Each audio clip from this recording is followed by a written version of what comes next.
Tahimik sa highway na ito sa Hagonoy, Davao del Sur. Pero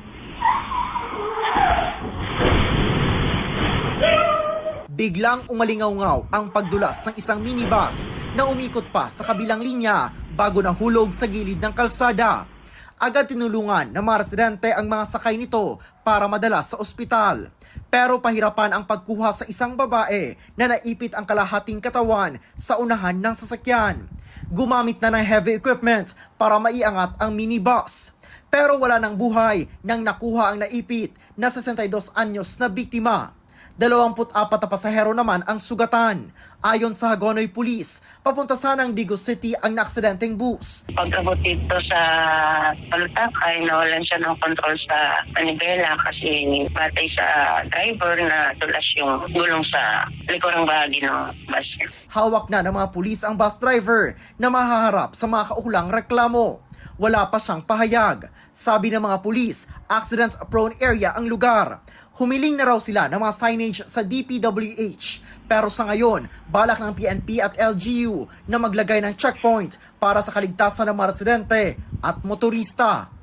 Sa Davao City naman, 18 ang sugatan sa banggaan ng 2 jeepney. Sa investigasyon ng PNP, nakahinto noon ang isang jeep para sana magbaba ng isang pasahero nang salpukin ito ng isa pang jeepney sa likuran. Mabuti na lang at di pa tuluyang nakababa ang pasahero kaya di siya naipit sa 2 sasakyan. Nakita mo ito, nagpadaplane ko diya kay na mo baba na pasahero. Pag action tindog sa pasahero kay mo baba, nakita niya ni nagsagurot na paspas kayo. Depensa naman na nakabanggang PUJ driver. Nung ako, ikaw ko lang drop. Oo, napasulod na ko ni anak siya ba. Pag sulod niya, dito siya babag. So asa ka ni drop? Dito ra kusuan. Ito sa unahan na gamay. Naghihintay naman ang Balyok Police laban sa nakabanggang driver. Nakuha na naman ng CCTV ang pagbangga ng isang kotse sa isang dump truck ng LGU na may kargang basura sa Naga City.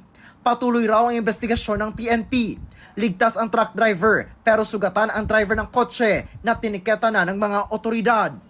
Para sa GMA Integrated News, ako si Orgil Relator ng GMA Regional TV, ang inyong saksi. Mga kapuso, sama-sama tayong maging saksi.